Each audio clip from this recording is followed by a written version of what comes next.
Assalamualaikum warahmatullahi wabarakatuh. Hari ini gue lagi baru pulang kerja dan alhamdulillah pulang cepet ya, 5:30. Jadi gue lagi ada di loteng atas rumah. Jadi kemarin sempat ada DM gitu ya dari adalah temen, nggak tahu, gue nggak kenal, tapi gue coba jawab gitu ya. Kemarin dia nanya soal, Bang, kalau ini adalah hal yang bikin gue cukup gue cukup kaget gitu ya. Ternyata dan gue nggak mau sampai banyak orang yang berpikiran seperti ini gitu. Karena dia nanya gitu kan, Bang, kalau job pertanian itu berarti di desa jauh dari kota ya, Bang.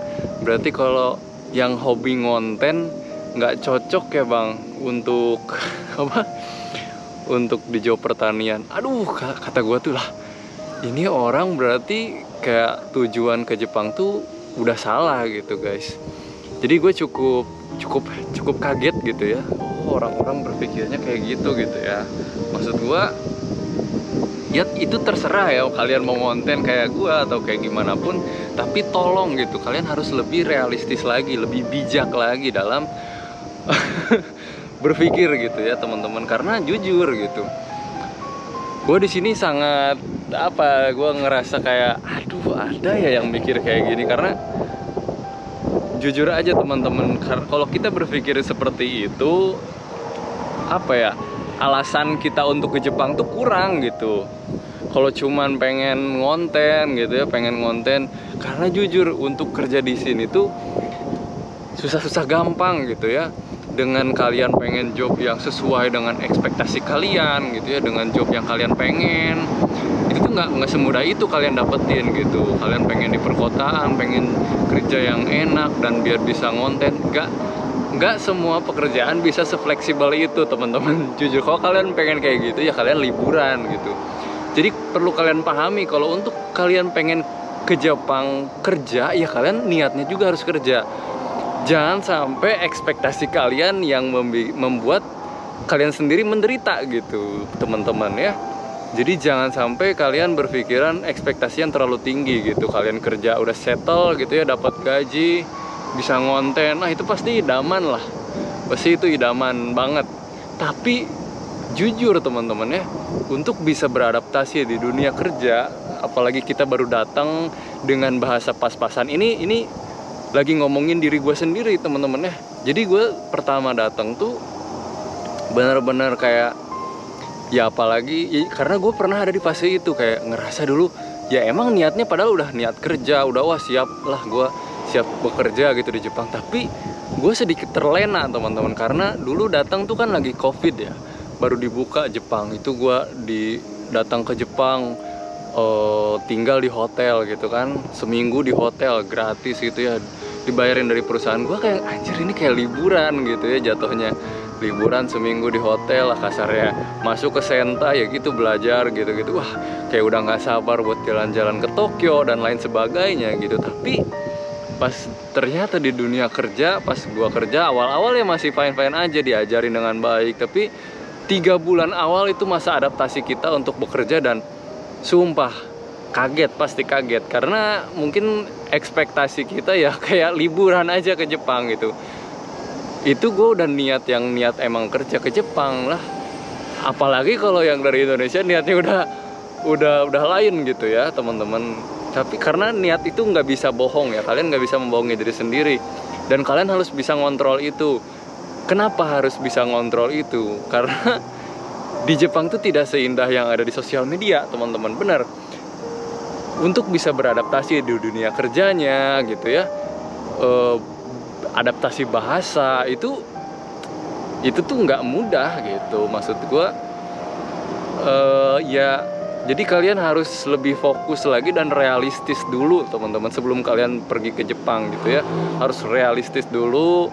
Kalian belajar bahasa Jepang, kesini emang niatnya kerja gitu. Jadi untuk milih-milih job yang biar enak buat ngonten kayak gitu, menurut gue nggak bijak banget pemikiran kayak gitu ya teman-teman. Karena buat berangkat ke Jepang aja sebenarnya susah gitu. Kalian buat lulus interview aja banyak yang gagal berkali-kali gitu. Apalagi ini yang baru juga mulai belajar bahasa Jepang, udah pengen job yang mensupport dia karena dia hobinya ngonten gitu. Aduh, kata gue ini kayaknya pola pikirnya agak salah gitu ya. Dia mungkin menganggap dapat kerjaan di Jepang tuh semudah ketika kita memilih gitu. Nggak gitu juga gitu ya. Memang lowongan kerja di Jepang banyak, tapi nggak semilih itu juga gitu ya. Emang ya kalau kalian udah punya kemampuan bahasa Jepangnya udah oke gitu, punya minimal N4 dan SSW-nya punya beberapa, ya kalian mungkin bisa memilih seperti itu ya. Tapi untuk pemula yang baru belajar bahasa Jepang dan niatnya mau magang gitu ya, untuk memilih-milih yang support ke hobi kalian gitu, teman-teman ya, gue cukup riskan gitu ya. Ada yang berpikiran seperti itu. Jadi ya itu saran gue, kalian harus fokus gitu, tujuan kalian tuh apa. Kesini tuh mau kerja gitu. Setelah kalian udah settle sama kerjaan kalian, setelah kalian udah bisa beradaptasi dengan pekerjaan kalian, dengan lingkungan kerja kalian, situasi pekerjaan kalian, urusan di rumah di Indonesia udah bisa kalian bantu dan lain sebagainya. Ketika kalian sudah bisa beradaptasi dengan semua itu, silahkan explore diri kalian gitu ya. Lakukan apapun yang kalian suka, selama itu tidak merugikan orang lain, silahkan gitu. Di sini gue hanya mengingatkan aja gitu. Ketika kalian belum datang ke sini dan belum tahu realitanya seperti apa nanti di dunia kerjanya, menurut gue jangan terlalu berekspektasi yang berlebihan, karena dengan ekspektasi yang lebih itu akan membuat kalian kecewa sendiri nantinya ya. Begitu teman-teman. Dengan kita menurunkan standar ekspektasi kita, itu akan lebih mengantisipasi kita menghadapi kekecewaan teman-teman. Betul banget, karena kita nggak pernah tahu kondisi pekerjaan kita nanti di Jepang seperti apa gitu ya, rezekinya dapatnya seperti perusahaannya seperti apa, kita nggak pernah tahu gitu. Namanya kita berusaha kan, nanti kalian kerasa sendiri gitu ya, ketika di LPK bersaing dengan orang lain yang bahasa Jepangnya lebih bagus, kalian nggak percaya diri. Jadi misalkan kalian udah merasakan kegagalan interview sekali, oke lah, coba lagi 2 kali, berbulan-bulan, itu kalian mulai kerasa stresnya. Kalau kalian niatnya cuma pengen ngonten doang, kayak dipikir-pikir kayaknya alah udahlah nggak usah ngonten di Jepang lah, kayak gampang. Jadi kalian gampang mundur. Tapi kalau emang niatnya kalian emang butuh gitu ya, butuh bekerja, jadi ketika kalian nanti menemukan kesulitan dalam belajar bahasa Jepang, ataupun kalian nantinya gagal interview dan lain sebagainya, kalian punya tanggungan yang besar gitu. Kalian punya punya keinginan yang kuat, karena mau nggak mau kayak harus ke Jepang gitu ya, mau nggak mau harus bekerja kan. Kalau kayak gitu jadi kita punya semangat lebih ya. Tapi kalau kita ke Jepang pengennya yang ngonten atau jalan-jalan gitu kan, kalau misalkan kalian belajar bahasa Jepang atau gagal interview, udahlah capek, gampang nyerahnya gitu, maksud gua begitu teman-teman. Jadi untuk kerja di Jepang itu terkadang bukan hanya ketika kalian udah di Jepangnya gitu ya, kalian belajar dan lain sebagainya, menemukan kesulitannya bukan hanya ketika kalian sudah ada di Jepang, tapi ketika kalian di Indonesia pun kalian akan banyak menghadapi berbagai kesulitan ya, mulai dari beratnya belajar bahasa Jepang gitu, capeknya belajar bahasa Jepang, semangatnya menurun gitu ya, kayak nggak masuk gitu ke kepala, dan biaya yang harus dikeluarkan, waktu dan lain sebagainya, itu kalian akan menghadapi itu semua. Jadi tolong bijak lagi dalam menetapkan niat kalian gitu ya, karena di sini gue bukan bermaksud menggurui atau bagaimana.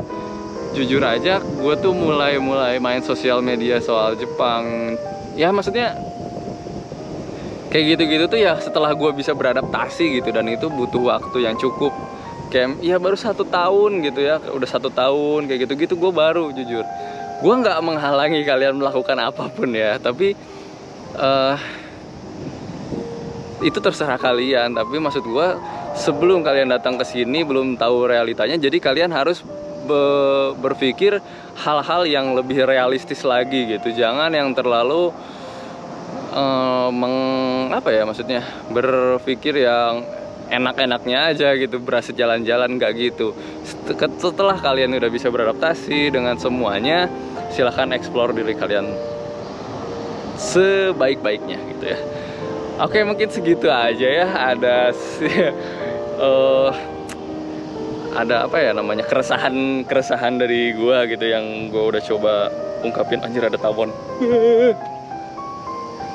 Ya, semoga ada manfaatnya dari video ini dan kalian bisa makin semangat lagi untuk belajar bahasa Jepangnya, dan semangat lagi untuk tetap bertahan gitu ya dengan tujuan kalian yang sudah kalian tetapkan. Ya, assalamualaikum warahmatullahi wabarakatuh. Bye bye.